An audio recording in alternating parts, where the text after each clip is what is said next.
பிஸ்மில்லாஹிர் ரஹ்மானிர் ரஹீம். இன்னல் ஹம்தலில்லாஹ் நஹ்மதுஹு வ நுஸல்லி அலா ரசூலிஹில் கரீம். அம்மா பஅத். கண்ணியத்திற்குரிய எல்லாம் வல்ல அல்லாஹ்வின் நல்லடியார்களே, அல்லாஹ்வுடைய மகத்தான பேரருளால் நாம இந்த புனிதமிக்க ரமதானுடைய மாதத்துல அல்லாஹுக்கு பிடித்தமான அடியார்களுடைய பட்டியலில் நம்முடைய பெயரை பதிவு செய்ய வேண்டும் என்பதற்காக வேண்டி நம்மால் இயன்ற அளவிற்கு இபாதத்துகளிலே கவனம் செலுத்தி வருகின்றோம். இரவு நேர வணக்கங்கள், ஃபர்லான தொழுகைகள், உபரியான சுன்னத்தான தொழுகைகள், தான தர்மங்கள், அண்டை அயலர்களிடத்திலே பழகுகிற முறைகளில் ஏற்படுகின்ற மாற்றம், உறவினர்கள், மன வருத்தங்களில இருக்கக்கூடியவர்களுக்கு மத்தியில ஒரு நல்லிணக்கத்தை ஏற்படுத்தக்கூடிய ஒரு முயற்சி, இப்படி பல்வேறு வகையில நாம நம்மை ஒரு நிலைப்படுத்தக்கூடிய, சரிபடுத்தக்கூடிய, முறைப்படுத்தக்கூடிய காரியங்கள்ல நாம ஈடுபட்டு வருகின்றோம். இந்த ஒரு சந்தர்ப்பத்திலே தான் அல்லாஹ்வுடைய அடியார்கள் எப்படி இருப்பார்கள் என்று அல்லாஹ் பெருமையாக அல் குர்ஆனில் குறிப்பிடுகின்ற பகுதிகளை நாம் தொடராக பார்த்து அந்த பட்டியலில் நாம் இணைய வேண்டும் என்கிற ஒரு சிறந்த நோக்கத்தோடு நாம தொடர்ந்து பார்த்து வருகிறோம். அதுல இபாதுர் ரஹ்மான், ரஹ்மானுடைய அடியார்கள், யம்ஷூன அலல் அர்தி ஹௌனா, பணிவு அவர்களிடத்தில் இருக்கும், பெருமை இருக்காது. வைதா காத்தபஹுமுல் ஜாஹிலூன காலு சலாமா, ஜாஹில்களை புறக்கணிப்பார்கள், அறிவாளிகளோடு, நல்ல அறிஞர்களோடு அறிவை வளர்த்து கொள்ளக்கூடிய, அறிவை பரப்பக்கூடிய விஷயத்திலே அவர்கள் இருப்பார்கள். அதுபோன்று அல்லாஹ் ரப்பல் ஆலமீன் சொல்லும் பொழுது வல்லதீன யபீத்தூன லிரப்பிஹிம் சுஜ்ஜத வ கியாமா, அதே மாதிரி இரவு நேர வணக்கங்கள்ல அவர்கள் என்ன செய்வாங்க, அலாதியா எல்லா காலங்களிலும், ரமலானிலும் சரி ரமலான் அல்லாத காலங்களிலும் இரவுங்கிற பகுதி இருக்கா இல்லையா, இஷாவுல இருந்து ஃபஜ்ர் வரைக்கும் இந்த நேரங்கள்ல அவங்களுடைய ஒரு பார்ட் இருக்கும், தொழுகையில ஒரு பார்ட் இருக்கும். இஷாவுக்கு பிறகு பொதுவா நம்முடைய வளமையில எல்லாம் என்ன செய்யறாங்க, தூங்கக்கூடியவங்க இருக்கிறாங்க, அதுல நிறைய சினிமாக்கள்ல நாடகங்கள்ல ஈடுபடக்கூடியவங்க இருக்கிறாங்க, நைட்டு முழுக்க சும்மா ஊர் சுத்தக்கூடியவங்க இருக்கிறாங்க, சும்மா வீணான கதைய ராக்கதைகளை பேசக்கூடியவங்க இருக்கிறாங்க, தப்பான விஷயங்கள்ல ஈடுபடக்கூடிய கூட்டங்கள் இருக்கிறது. ஆனால் ஈமான்தாரிகள் இரவு நேரத்துல ஒரு பார்ட், ஒரு பகுதி என்ன செய்வாங்க அப்படின்னா வணக்கம் அவர்களுடைய அடையாளமா இருக்கும். இது நபிமார்களும் சரி, நல்லோர்களும் சரி, சஹாபாக்களும் சரி, தாபியின்களும் சரி, நல்ல முன்னோர்களும் சரி, அவர்களுடைய பண்புகளில் ஒரு பிரதானமானது இரவு நேர வணக்கங்கள் சுசராசனம் சொல்றாங்க. அப்ப அதை நம்ம பார்த்தோம். அது மாதிரி நரகில் இருந்து பாதுகாப்பு தேடுவது, நேற்று நம்ம பார்த்தோமா இல்லையா, நரகம் என்பதை நாம என்ன செய்யணும், அதுதான் நரகிலிருந்து பாதுகாப்பு கிடைக்கிறதா வெற்றி அப்படின்னு ஒரு இலக்கா இருக்கணும். நம்முடைய வெற்றி ஒரு புது சட்டை போடுவது கிடையாது, ஒரு புது வீட்டில் புகுந்துட்டா, ஒரு புது வீடை வாங்கிட்டா, ஒரு 8 தச்சு வீடு 6 தச்சு வீடை வாங்கி 2 மாடி வச்சு கட்டிட்டனா, ஒரு கார், நல்ல கார் வாங்கிட்டனா, பிள்ளைய ஒரு பெரிய இடத்துல கல்யாணம் முடிச்சு கொடுத்துட்டனா, இப்படி இதெல்லாம் வெற்றி என்று சொல்ல முடியாது. நம்ம வாழ்க்கையில வரக்கூடிய மேடு பள்ளங்கள் இது. திடீர்னு பள்ளம் வரும், நல்லபடியா ஒரு ஏற்றம் வரும், இறக்கம் வரும். ஆனால் வெற்றி எப்பொழுது வரும் என்றால் மரணத்திற்கு பிறகு கிடைக்கக்கூடிய, அப்ப அதுல நரகிலிருந்து காப்பாற்றப்படுவதுதான் நிரந்தர வெற்றி என்பதை நாம இந்த வசனத்தின் மூலமாக பார்க்கிறோம். அடுத்து அல்லாஹ் இன்றைக்கு இந்த அடுத்த தொடர்ல 5வது பாயிண்ட் அல்லாஹ் சொல்லக்கூடியது பொருளாதாரம் சார்ந்த விஷயம். பொருளாதாரம் இருக்குல்ல, இது ஒரு பெரிய சோதனையாக இருக்கும். இதுல அல்லாஹ் என்ன சொல்றான், வல்லதீன இதா அன்ஃபகு லம் யுஸ்ரிஃபு வலம் யக்துரு வகான பைன தாலிக கவாமா. இந்த ரஹ்மானுடைய அடியார்கள் பொருளை மேலாண்மை செய்வதற்குதுல நமக்கு அல்லாஹ் ரூவா தந்திருக்கிறான், நம்ம கையில நகைகள் இருக்கிறது, நம்ம நினைச்சா செலவு பண்ண முடியும். அப்படின்னு இருந்தால் இந்த செலவுகள் விஷயத்தில் அவர்களுடைய பண்பு எப்படி இருக்கும், இதையும் அல்லாஹ் படம் போட்டு காமிக்கிறான். நீ என்னப்பா செய்ய போற அப்படின்னு உள்ள குர்ஆன்ல நிறைய உதாரணங்கள் செலவுகளுக்கே இருக்கு. அல்லாஹ் தந்த காசை வச்சுட்டு இவன் அந்த காசை எப்படி பார்க்கிறான் அப்படிங்கறது அல்லாஹ் கவனிக்கிறான். நம்மள்ட்ட ஒரு சட்டையை தந்துடுறான், அல்லாஹ் தந்துட்டு இந்த சட்ட விஷயத்துல இவன் எப்படி நடந்துக்கிறான், ஒரு சேலை வாங்குற விஷயத்துல நம்ம பீரோல அடிக்க ஒரு 20 சேலை 30 சேலை, இந்த பெருநாக்கு ஒரு 3 சேலை, இப்படி ட்ரெஸ் எல்லாம் எடுக்கிறோம், சுடிதாரை எடுக்கிறோம், செருப்புகளை வாங்குறோம், வீட்டுல பொருட்களை வாங்குறோம். இதையெல்லாம் அல்லாஹ் எப்படி பார்க்கறான், அப்படியே பாக்குறான், என்ன பண்றான் இவன், இவன் தேவையுடையது வாங்குறானா தேவையில்லாம வாங்குறானா. அல்லாஹ் என்ன சொல்றான், லம் யுஸ்ரிஃபு, செலவு செய்யும் பொழுது அவர்கள் வீண் விரயம் செய்யவே மாட்டார்கள். இது அல்லாஹ் நமக்கு தரக்கூடிய பண்பு. விரயமே இருக்காது. அவங்க ஒரு 100 ரூபாய் இன்னைக்கு செலவழிச்சிருக்கிறாங்க அப்படின்னா அது யூசேஜா இருக்கும், பலனுள்ளதா இருக்கும், அதுல 1 ரூபா கூட வேஸ்ட் இல்லாம இருக்கும். அப்ப இந்த பண்பு நம்மள்ட்ட இருக்குதா அப்படின்னு பார்க்கணும். இது குர்ஆன்ல ஒரு இடத்துல எல்லாம் சொல்லல, பல இடங்கள் அல்லாஹ் சொல்றான்.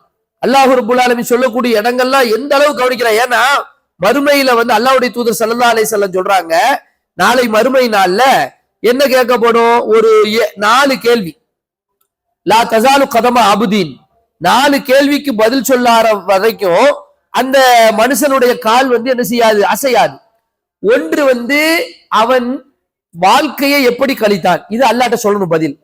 அல்லாஹ்ட்ட போய் நம்ம பாட்டு நினைச்ச முடியாது, நான் தூங்குவேன், நான் இது செய்வேன் அது செய்வேன், நம்ம பாட்டுக்கு ஒரு கதையை சொல்ல முடியுமான்னு கேட்ட முடியாது. நான் சினிமா பார்ப்பேன் இப்படி ரப்பிட்டு போய் சொல்ல முடியுமா?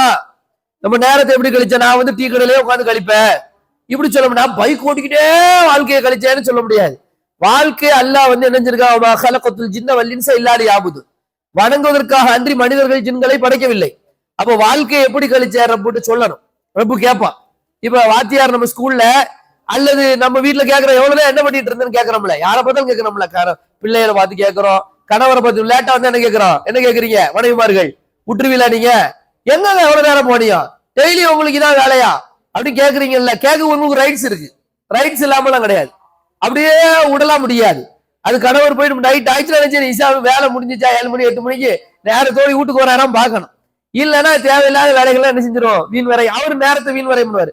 ஆனா அவர் நேரத்தை வீண் வரையும் பண்றாரோ இல்லையா அதுக்காண்டி நீங்க கேட்கறீங்களோ கேட்கலையோ, நீங்க ஒரு பொசசிவ்ல கூட கேட்கலாம், நீங்க எங்களுக்கு நேரமே தர மாட்டீங்க, பேசவே மாட்டீங்க, ஒரே அந்த தெருல இருந்து ஒருத்தர் வருவானா அவங்க போயிடுறியா, இங்க வேற இப்படிதான் சொல்றியா, பிரச்சனை கிடையாது. ஆனா நேரம் முக்கியம். என்ன பண்றீங்க நேரம், இது ரொம்ப கேட்போம். வாழ்க்கை என்ன கழிச்ச, வாலிபத்தை எப்படி கழிச்ச, வாலிபம் ரொம்ப முக்கியம்ல, வாலிபத்தை எப்படி கழிச்சேன்னு அல்லாஹ் கேட்பான்.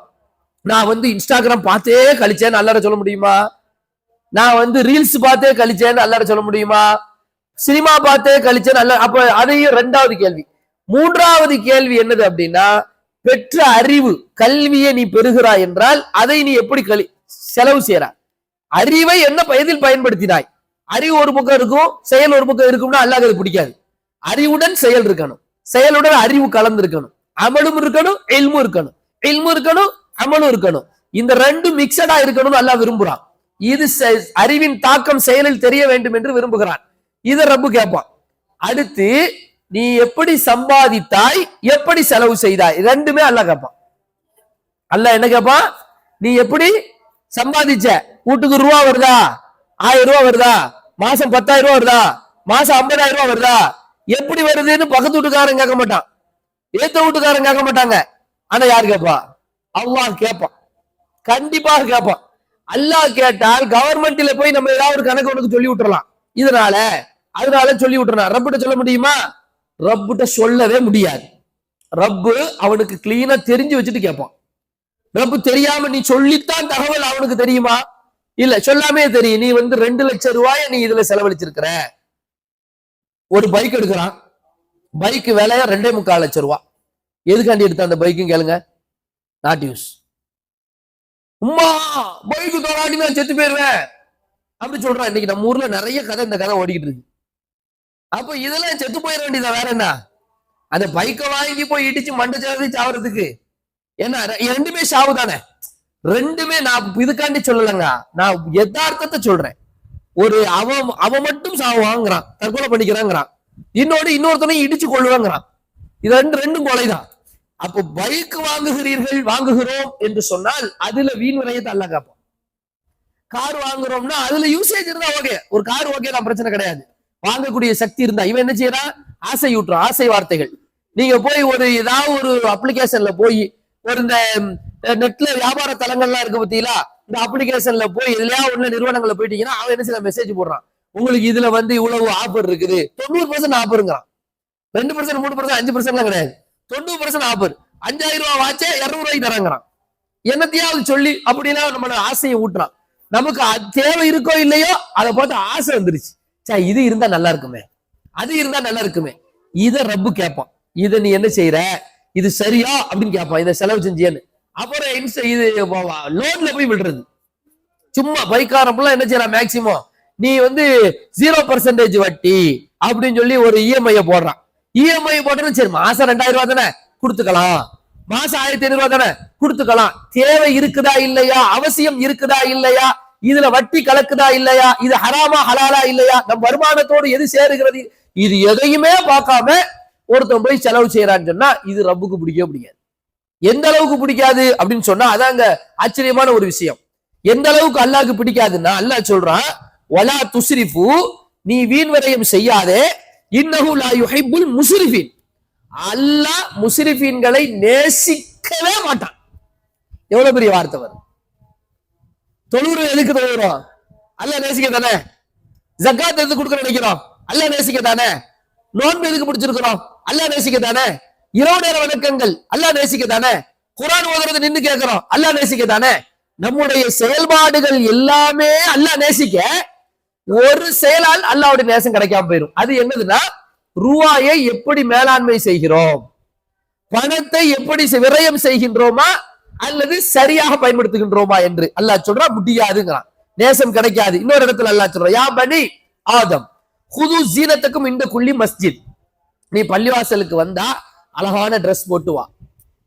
அழகான ட்ரெஸ்ல இருக்கிறதுல நல்ல ட்ரெஸ்ஸா போட்டுட்டு கண்ணியமான முறையில பள்ளிவாசலுக்கு வா. அந்த நல்ல ட்ரெஸ் வாங்குறதுக்கு நீ ஒரு 100 ரூபாய் 200 ரூபாய் 1000 ரூபாய் 2000 ரூபாய் செலவழிக்கிறியா, அது பிரச்சனை இல்லைன்னு அர்த்தம். நீங்க அதான் அர்த்தம். நல்ல ட்ரெஸ்ஸா போட்டுக்கங்க, அதுல தப்பு இல்ல. பெருநாளைக்கு ஒரு நல்ல ட்ரெஸ் வாங்கிக்கோங்க, தப்பு இல்ல. குழு நல்லா சாப்பிடுங்க.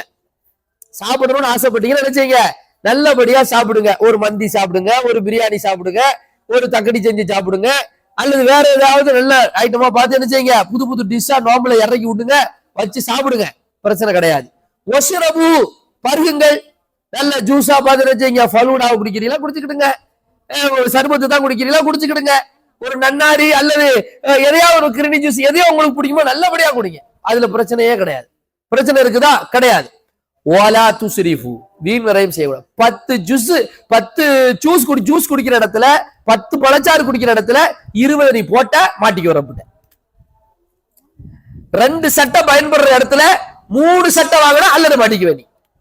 கரெக்டா இருக்கணும் பார்க்கணும், பயன்பாட்டில் கரெக்டா இருக்கணும். விரயம் செஞ்சு ஆடம்பரத்துக்காண்டி அல்லாஹ் சொல்ற, அல்லாஹ்வுடைய தூதர் சொல்றாங்க, கர்வமும் வீண் விரயமும் கலக்காத வகையில உண்ணுங்கள், கலக்காத வகையில அணியுங்கள். சலாசுகள் புகாரில் வரக்கூடிய செய்தி.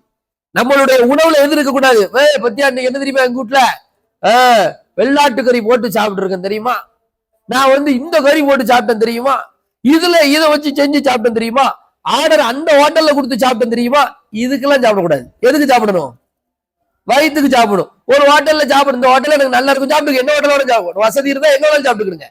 ஆனால் அதை பிறருக்கு சொல்லி அதன் மூலமாக ஒரு கர்வத்தை ஏற்படுத்தி அதன் மூலமாக ஒரு பெருமையை கொண்டு வந்தேன்னு சொன்னா அதையும் விரயமா மார்க்கம் பார்க்குது. கண்டிக்கு மார்க்கம். அதே மாதிரி ஆர்டர் போட்டு சோத்தை கொண்டு போய் கொட்டுறது, ரோட்ல குப்பையில கொண்டு போய் கொட்டுறது, இதுவும் ரப்புக்கு பிடிக்க முடியும். நிறைய பேர்ல இருக்கக்கூடிய மிஸ்டேக். குப்பைகளுக்கு நிறைய உணவுகள் போறதை பாக்குறோம். சுபஹானல்லாஹ், அல்லாஹ் நம்மளை காப்பாத்தணும். எத்தனையோ பேர் ஒரு ரூபாய் சோத்துக்கு, நம்ம இங்க பலஸ்தீன்ல பாருங்களேன், சுபஹானல்லாஹ், அவங்களுக்கு எல்லாம் 1 லிட்டர் தண்ணிங்க, குளிக்கணும், மற்ற பயன்பாடுகள், சுத்தம், அதெல்லாம் எல்லாமே அந்த 1 லிட்டர் தண்ணி. யோசிச்சு பாரு, எவ்வளவு பெரிய பிரச்சனையில அவங்க எவ்வளவு சிக்கல்ல இருக்கா. நம்மளா நீ எப்படி இருக்கிறோம். அப்ப நம்ம இந்த விஷயத்துல ரொம்ப ரொம்ப கவனிக்கணும். அல்லாஹ் சொல்றா, குலு வஷ்ரபு வலா துஸ்ரிஃபு இன்னஹு லா யுஹிப்புல் முஸ்ரிஃபீன். இது வேற ஒரு வசனத்துல அல்லாஹ் சொல்றா, முஸ்ரிஃபீன்களை அல்லாஹ் நேசிக்கவே மாட்டான். விரயம் செய்யறவர்கள் அல்ல. அப்ப நம்ம பொருளாதாரத்தை என்ன செய்யணும்னு யோசிக்கணும். நம்ம வீட்டுல போய் கணக்கு போட்டு பார்க்கணும். கணக்கு போடுங்கன்னு அல்லாஹ் சொல்றான்.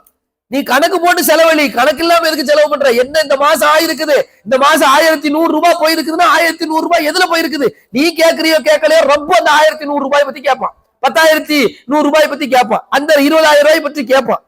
இன்னைக்கு நீ பஜாருக்கு போயிட்டு இவ்வளவு செலவு பண்ணிருக்கிறன்னா அல்லாஹ் கேட்பாங்கிற ஒரு விஷயத்தை ஆண்களும் பெண்களும் எல்லோரும் கவனத்தில் என்ன செய்யணும், வச்சுட்டு அந்த கணக்கை கிளியரா வச்சுக்கணும். அல்லாஹ் இன்னொரு இடத்துல சொல்றான் பாருங்க, வாதிதல் குர்பா, உறவினர்களுக்கு நீங்க அவருடைய ஹக்க கொடுங்க, ஒல் மிஸ்கீன, ஏழைகளுக்கு அவர்களுடைய ஹக்க கொடுங்க, ஒபன சபீல், பாதைய வழிபோக்கர்களுக்கு அவர்களுக்குரிய உரிமையை கொடுங்க. வலா துபதிர் தபுதீரா, வீண் விரயம் செய்யாதீர்கள். எத்தனை எத்தனை வசனம் பாருங்க, ஒரே ஒரு சப்ஜெக்ட் திரும்ப திரும்ப அல்லாஹ் சொல்றான். வீண் விரயம் வீண் விரயம் வீண். இந்த இடத்துல வீண் விரயம் சொல்றதுக்கு தபுதீர் அப்படின்னு பயன்படுத்துறான். தபுதீர், இஸ்ராஃப், தபுதீர், ரெண்டு வார்த்தை குர்ஆன்ல வருது. எதுக்கு? வீண் விரயத்துக்கு. எத்தனை வார்த்தை? ரெண்டு வார்த்தை. ஒண்ணு இஸ்ராஃப், இஸ்ராஃப்னாலும் வீண் விரயம் தான். இன்னொன்னு தபுதீர், தபுதீர்னாலும் வீண் விரயம் தான். இந்த ரெண்டுக்கும் மத்தியில உள்ள வித்தியாசம் என்னவென்றால், தேவைப்படுவதில் தேவையை விட அதிகமாக செலவு செய்வதற்கு இஸ்ராஃப் என்று சொல்லப்படுகிறது. தேவைப்படுது, ஒரு விஷயம் தேவை, தேவையோட அது உதாரணத்துக்கு நம்ம வீட்டுக்கு வந்து ஒரு அஞ்சு பேருக்கு சோறாக்கணுங்கிற இடத்துல 7 பேருக்கு சோறாக்கி 2 பேருக்கு சோறாக்க வேஸ்ட் பண்றோம். நம்ம கல்யாண வீடுலாம் பாருங்க, சுபஹானல்லாஹ், நோம்பு முடிஞ்ச உடனே நம்ம ஊர்ல 150 கல்யாணம் ஒரே ஒரு வாரம், ஒரே ஞாயிற்றுக்கிழமையில 150 கல்யாணத்துல நமக்கு 10 வீட்டுல என்ன இருக்கும்? சாப்பாடு இருக்கும். எத்தனை வீட்டுக்கு போக முடியும்? 10 வீட்டுக்கா போக முடியும்? சரி, ஒரு வீட்டுக்கு போயிட்டு வரோம், ஒரு வீட்டுக்கு தான் போக முடியும். 2 வீட்டுக்கு நம்ம கூட என்ன அட்ஜஸ்ட் பண்ணலாம். ஒரு வீட்டுல போய் தலையை காட்டலாம், ஒரு வீட்டுல போய் வயிற்ற காட்டலாம். இதை வேணா செஞ்சுக்கலாம். வேற 3 வீடு நினைச்ச முடியும்? 5. அப்ப சோறு என்ன எங்க போகுது?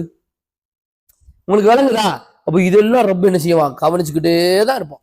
அப்ப உங்களுக்குள்ள ஒரு உடன்பாடு வச்சு, டீல் வச்சு பேசி, சாப்பாடு வீண் விரயமாக்காம என்ன செய்யணும்? செலவழிக்கணுங்கிறத யோசிக்கணும். அந்த அப்ப தேவைக்கு போக 400 பேருங்கிற இடத்துல 500 பேருக்கு சாப்பாடாக்கி 100 பேர் சோத்தை வேஸ்ட் பண்றதுக்கு பேரு இஸ்ராஃப். தேவையே இல்ல அந்த இடத்துல செலவு பண்றதுக்கு. அப்ப தேவைப்படுற பத்தியா அது என்னது? தபுதீர், வீண் விரயம். அது ரெண்டாவது தபுதீர். அல்லாஹ் என்ன சொல்றான்? யார் இந்த வீண் விரயம் செய்கிற அன்னல் முபத்தீரின கானு இஹ்வான ஷியாத்தீன், ஷைத்தானின் சகோதரர்கள்ங்கிறான். இதை விட வேற என்ன சொல்ல? ஷைத்தானுடைய உடன்பிறப்புங்கிறான். யாரெல்லாம் வீண் விரயம் செய்றீங்களோ, காசை கொண்டு போய் சும்மா பைக்ல போடுறேன்னு சொல்லி சுத்தி வேஸ்டா போய் காசை வீண் விரயம் செய்றீங்களோ, வீண் விரயம் தான். ஷைத்தானின் சகோதரர்கள். அல்லது உணவுல போடுறீங்களா, அல்லது தேவையில்லாத விஷயத்துல போடுறீங்களா, அல்லது ஆடம்பரத்துல போடுறீங்களா, அல்லது அகம்பாவத்துல போடுறீங்களா, அல்லது பெருமையில கொண்டு போய் காசை போடுறீங்களா, இவர்கள் எல்லோரும் ஷைத்தானுடைய சகோதரர்கள். ஷைத்தானுடைய சகோதரர்கள். எப்படி அல்லாஹ்வுடைய பிரியத்தை பெற முடியும்? அடுத்து அல்லாஹ் சொல்லி முடிக்கல. வகான ஷைத்தான், ஷைத்தான் இருக்கிறானே அல்லாஹ்வுக்கு நன்றி கட்டவனா இருக்கான். அப்ப இந்த செலவு செய்யறதுங்கிறதுல ரொம்ப கவனமாக இருக்க வேண்டும். அல்லாஹ்வுடைய தூதர் ஸல்லல்லாஹு அலைஹி வஸல்லம் இது பற்றி நிறைய செய்திகளை நமக்கு என்ன செய்றாங்க? எச்சரிக்கிறார்கள் என்பதை நம்ம பார்க்கிறோம். அப்ப 2 விஷயம் இருக்கு செலவு செய்யறதுல. இத அன்ஃபகு, செலவு செய்யற விஷயத்துல செலவு செஞ்சுதான் தீரணும். அந்த இடத்துல போய் கஞ்சத்தனம் பிடிக்கிறதுக்கா இருக்க இல்லையா? அதை அல்லாஹ் ரப்பல் அடுத்த பண்பாக சொல்கிறான். வரக்கூடிய நாள் அதை நம்ம என்ன செய்வோம் பார்ப்போம். இந்த புனிதமிக்க ரமதானுடைய மாதத்துல அல் குர்ஆனுடைய வசனங்கள், அல்லாஹ்வுடைய தூதர் ஸல்லல்லாஹு அலைஹி வஸல்லத்துடைய நடைமுறைகள்ல இருந்து நாம் என்ன செய்கின்றோம்? நம்முடைய பண்புகள், குண நலன்கள் எப்படி இருக்கணும்? இதை நம்ம கேட்கும் போது நம்மளோட உரசி பார்க்கணும். நம்மளோட உரசி பார்த்து நம்ம பண்பு அப்படியே கலட்டி எடுக்கணும். ஆஹா, இந்த குணம்லாம் நம்மள்ட்ட இருக்கு, இது ஆகாத குணம், தள்ளு. இந்த குணம்லாம் நம்மகிட்ட இல்ல, இது நமக்கு தேவையான குணம், இதை எடுத்துக்கோ என்று நம்முடைய வாழ்க்கையை சீர்திருத்தம் செய்யக்கூடிய புனிதமான இந்த ரமலானாக அல்லாஹ் நம்முடைய இந்த ரமலானுடைய நாட்களை கபூல் செய்ய வேண்டும் என்று கூறுவதோடு, நம்முடைய மதரசாவுடைய பணிகள் சிறப்பதற்கும், இதில் பணி செய்யக்கூடியவர்கள், பாடுபடக்கூடியவர்களுக்காகவும் அதிகமாக துஆ செய்யுங்க. இந்த பொருளாதார விஷயத்தை பற்றி நாம பேசும் பொழுதெல்லாம் நீங்க என்ன செஞ்சுக்கிடுங்க? நம்முடைய மதரசாவை நீங்கள் கருத்தில் வைத்துக் கொள்ளுங்கள். இந்த ஒரு வருஷ ரமலான்ல நீங்க தரக்கூடிய இந்த அதிகப்படியான இந்த தர்மங்கள் இருக்கு பாருங்க, உங்களுக்கு நீங்க அதிகப்படியான தர்மமா இருக்கும். அது இங்க அத்தியாவசியமான காசு. என்னது? அத்தியாவசியமான காசு. இங்கு நாம செலவழிக்கக்கூடிய, பயன்படக்கூடிய ஒவ்வொரு விஷயத்திலும் பொருளாதாரம் நிறைய தேவைப்படுகிறது. அதனால அதற்காக நீங்க வாரி வாரி வழங்கணுங்கிறதை உங்களுக்கு கோரிக்கையாக வைத்துக் கொண்டு, அல்லாஹ் சுப்ஹானஹு வ தஆலா இந்த புனிதமிக்க ரமதானிலே பாக்கி உள்ள நாட்களையும் சீரும் சிறப்புமாக கழிக்கக்கூடிய ஒரு பாக்கியத்தை நம் அனைவருக்கும் தந்துள்ள வேண்டும் என்று கூறி நிறைவு செய்கிறேன். வ ஆகிர் தஅவானா அல்ஹம்துலில்லாஹி ரப்பில் ஆலமீன். அஸ்ஸலாமு அலைக்கும் வரஹ்மத்துல்லாஹ்.